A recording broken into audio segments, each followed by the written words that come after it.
रोशनी आज 9 बजे सोकर उठी तो सीधा रसोई में घुस गई। उसने देखा माँ गर्मा गर्म आलू के पराठे बना रही है और एक तरफ फ्राई पैन में चाय उबल रही है। वाओ, आलू के पराठे! मम्मी, मुझे तो बहुत भूख लग रही है। आपके हाथों के टेस्टी पराठों की खुशबू ने मेरी नींद खोल दी और मैं सीधा रसोई में आ गई। मम्मी, यहाँ तो ये बिना नहाए हुए सीधा रसोई में आकर तुमसे नाश्ता मांग लेती है। अपनी सास के कैसे रहेगी? वहाँ तो इसको सुबह सुबह 5 बजे नहाना पड़ा करेगा, तब इसको नाश्ता मिलेगा और वो भी खुद बनाना पड़ा करेगा। मैं कभी ना उठूं इतनी जल्दी। मैं तो आराम से उठूंगी जैसे यहाँ पर उठती हूँ। रोशनी बेटा, पता नहीं ना कि हर किसी के घर में कैसा नियम होता है। सबके घर में अपने हिसाब से काम होते हैं, पर मुझे इतना पता है, मेरी बच्ची जहाँ भी जाएगी सबका बहुत सम्मान करेगी और खूब प्यार मिलेगा मेरी बच्ची को। कुछ समय बाद रोशनी की शादी हो जाती है। रोशनी अपने मन में बहुत सारे सपने सजाकर अपने ससुराल पहुंचती है, पर वहाँ रोशनी को एक बहुत बड़ी परेशानी का सामना करना पड़ता है। बहू, तुम्हारे बाथरूम का रास्ता रसोई में से निकलता है, इसलिए तुम्हें सुबह जल्दी उठकर नहाना धोना पड़ेगा ताकि तुम बाथरूम के सारे काम निपटा सको। उसके बाद रसोई में खाना बनाना होता है। तुम नई नई बहू हो, इसलिए तुम्हें समझा रही हूँ। बहुओं का सुबह सुबह नहा धोकर तैयार होकर रसोई में काम करना ही उनके संस्कार दर्शाता है। रोशनी उस समय चुप रही, पर उसे सुबह जल्दी उठने के लिए अभी से घबराहट होने लगी। एक छोटा बाथरूम भी बाहर बना हुआ था, पर उसमें रोशनी के ससुर नहाते धोते थे। इस वजह से रोशनी की सास ने रोशनी को किचन वाला बाथरूम इस्तेमाल करने के लिए दे दिया।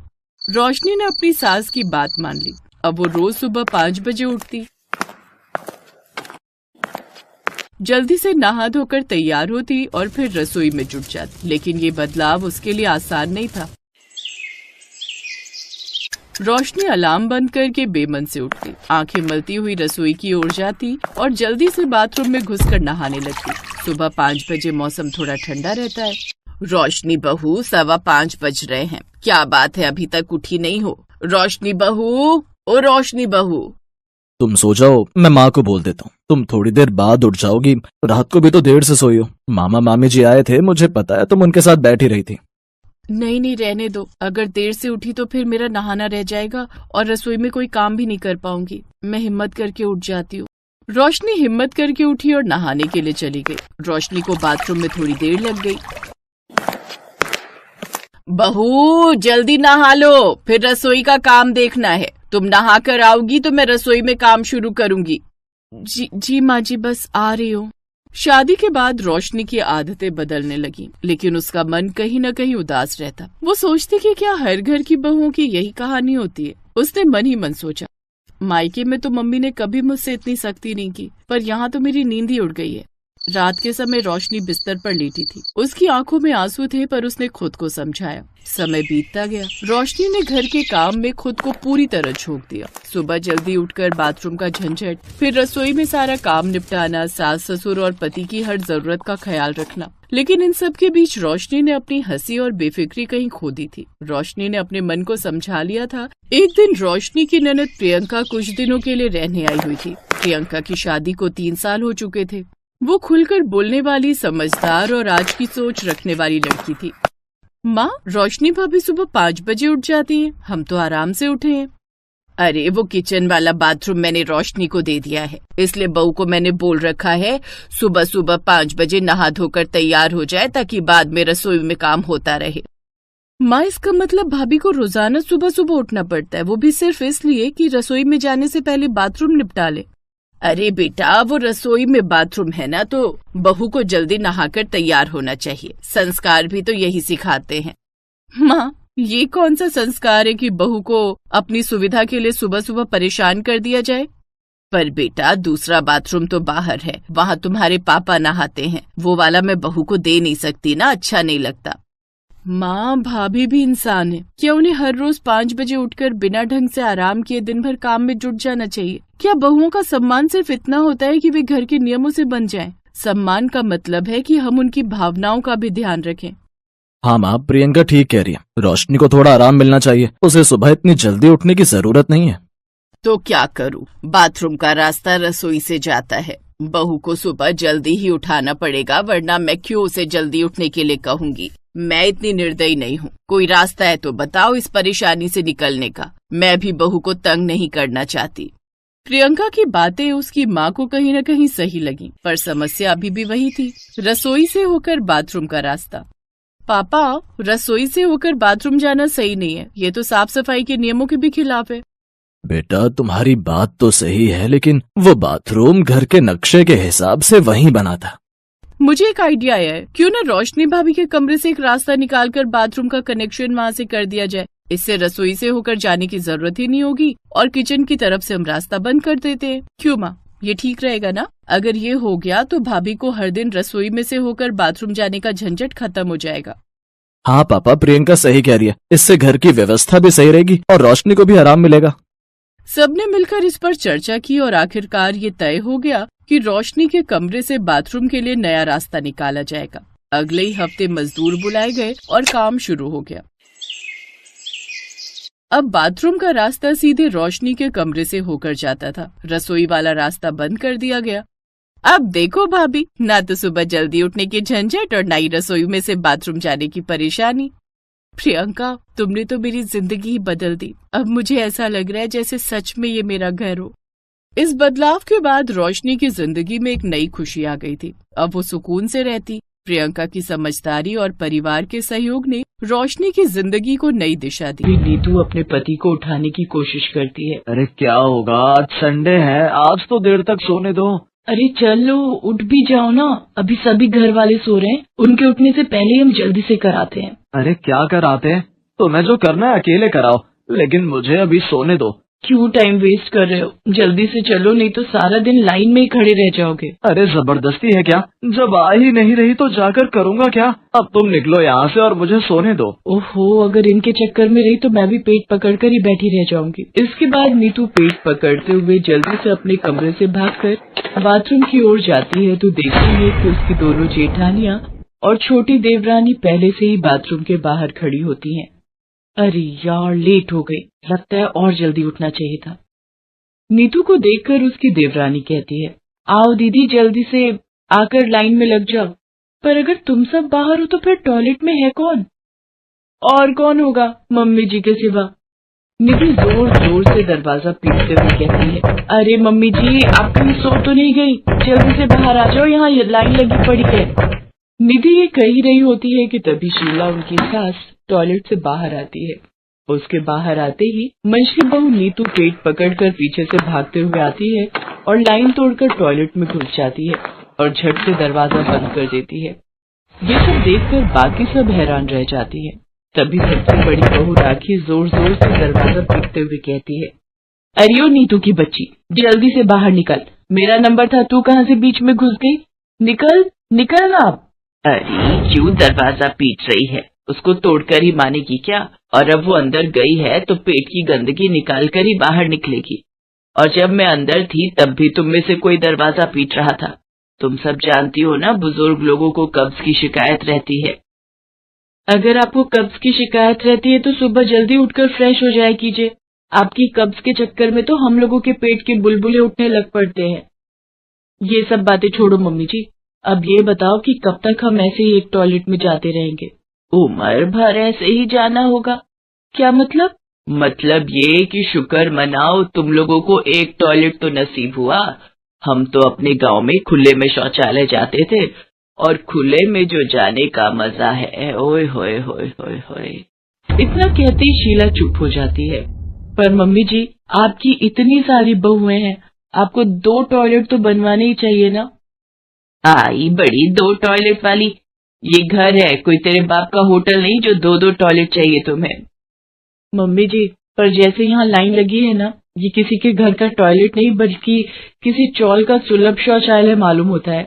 हाँ, बस इसका ये एक सुख है कि हमें धोने के लिए बाल्टी और मग्गा लेकर नहीं आना पड़ता। निधि बोल ही रही थी कि तभी वहाँ खड़ी राखी जोर से बदबूदार गैस छोड़ती है। उसकी बदबू से वहाँ खड़े सभी अपनी नाक पर हाथ रख लेते हैं।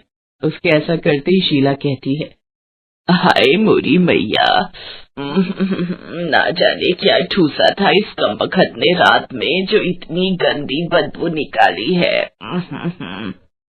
मम्मी जी, जिस घर में 4 बहुओं का एक टॉयलेट होगा वहाँ तो ये सब झेलना ही पड़ेगा। फिर राखी दोबारा से दरवाजा पीटते हुए कहती है, जल्दी से बाहर निकल मेरी माँ, अब तो बर्दाश्त से बाहर है सब कुछ। ये कहकर राखी फिर से दरवाजा पीटने लगती है। शीला देवी की जॉइंट फैमिली थी जिसमें उसकी 4 बहुएं थीं और 4 बेटे थे और उन सबके लिए केवल एक ही टॉयलेट था। सारा घर एक ही टॉयलेट यूज करता था। वैसे कहने को तो उस घर में 2 टॉयलेट थे, लेकिन दूसरे टॉयलेट की सीट टूट रखी थी और फ्लश पूरी तरह खराब था, जिस वजह से कोई उसे यूज नहीं करता था।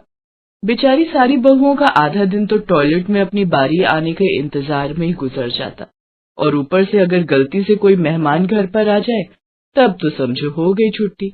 ऐसे ही एक दिन दरवाजे की घंटी बजती है। तभी नीतू दरवाजा खोलती है। मैडम, रश्मि जी का पार्सल आया है। रुको, मैं अभी उसे बुलाती हूँ।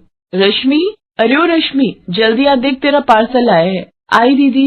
ये लीजिए। पार्सल देकर कुरियर बॉय वहाँ से जाने लगता है। तभी वो रुककर उन दोनों से कहता है, अगर आप बुरा ना मानो तो क्या मैं आपका टॉयलेट यूज कर सकता हूँ?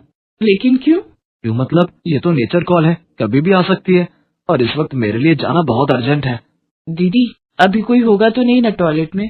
मैं क्या जानू रश्मि, लेकिन अब अगर इसे जोर की लगी है तो कर भी क्या सकते हैं। ले जाओ इसे।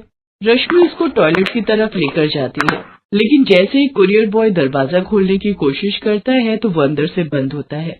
इतने में अंदर से आवाज आती है, अब कौन है बे, कम से कम यहाँ तो चैन से बैठने दो। सुबह जाने नहीं देते, दिन में भी परेशान करके रखा है। अब तो जब तक कार्यक्रम पूरा नहीं होता मैं बाहर नहीं आऊंगी। अरे दीदी धीरे बोलो, अगर गलती से किसी ने सुन लिया तो क्या सोचेगा? सुनने दो, अगर कोई सुनता है तो कम से कम औरों को भी तो पता चले कि कैसी जालिम सास है हमारी, जो 4-4 बहुओं के लिए सिर्फ एक ही टॉयलेट रखा हुआ है। इसके बाद रश्मि उस आदमी से कहती है, जी माफ कीजिएगा, लेकिन आपको थोड़ा वेट करना होगा। कोई बात नहीं जी, मुझे इनके जितनी इमरजेंसी भी नहीं है। ये कहकर वो आदमी क्रॉस लेग करके खड़ा हो जाता है, लेकिन काफी देर इंतजार करने के बाद भी जब निधि बाहर नहीं आती तो वो आदमी जल्दी में वहाँ से निकलने लगता है कि तभी रश्मि पीछे से आवाज देते हुए कहती है, अरे रुकिए तो, कहाँ जा रहे हैं आप वो काम पूरा करके ही जाइए। नहीं करना मुझे कोई टॉयलेट, अगर मैं ऐसे ही वेट करता रहा तो मेरी पैंट यहीं गीली हो जाएगी। इससे तो अच्छा होगा मैं बस स्टैंड पर बने सुलभ शौचालय में चला जाऊं। ये कहकर वो आदमी वहाँ से भागता हुआ चला जाता है। रश्मि अपना सर पकड़कर बैठ जाती है। कुछ महीने ऐसे ही बीतते चले गए, लेकिन टॉयलेट की समस्या ज्यों की त्यों बनी रहती है। एक शाम जब शीला घूमने गई होती है, तभी चारों बहुएं बैठकर रोज की इस परेशानी का हल ढूंढने के विषय में चर्चा करती हैं। हे भगवान, अब क्या दिन आ गए, हमारी जो सास की चुगलियां छोड़कर टॉयलेट के ऊपर चर्चा करने बैठे हैं हम। सब हमारी सासू माँ का किया धरा है। वो सब तो ठीक है, लेकिन अब ये सोचो कि कैसे हम अपनी सास को दूसरा टॉयलेट भी ठीक करने के लिए मनाएं। ऐसे तो मानने से रही, हमें कोई तरकीब सोचनी पड़ेगी जिससे सांप भी मर जाए और लाठी भी ना टूटे। वैसे मेरे पास एक आइडिया है, क्यों ना हम में से एक का पेट खराब कर दिया जाए, जिससे सारा दिन उसका टॉयलेट में ही बीते।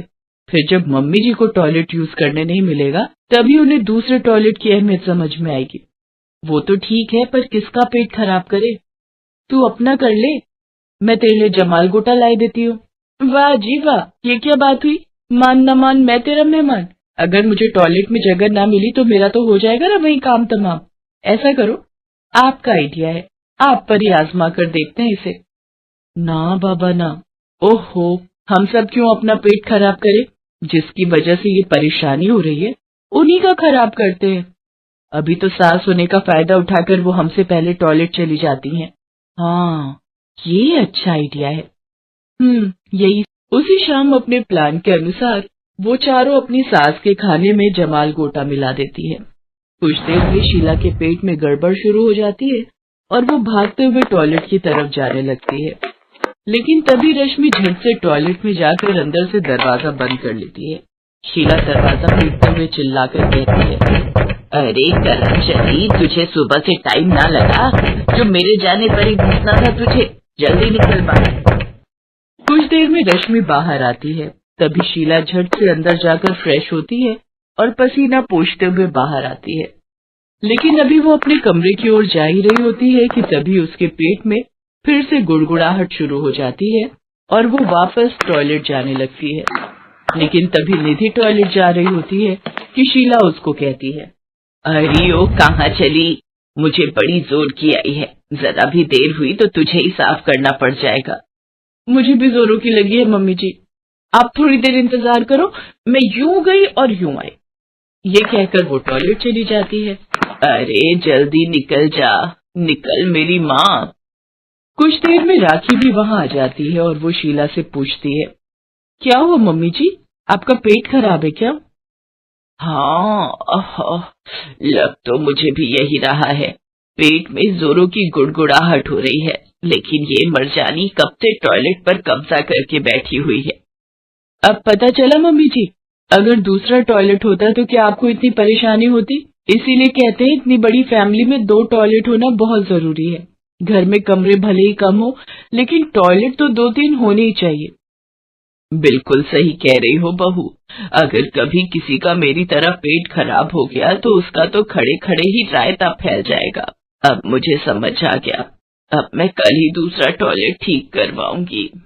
इतना कहकर शीला वहां से चली जाती है। तभी चारों बहुएं आपस में ताली देते हुए कहती हैं, अपना मिशन कामयाब हो। इस वीडियो को लाइक करें, हमारे चैनल को सब्सक्राइब करें, बेल आइकन जरूर प्रेस करें हमारी न्यू वीडियो सबसे पहले देखने के लिए।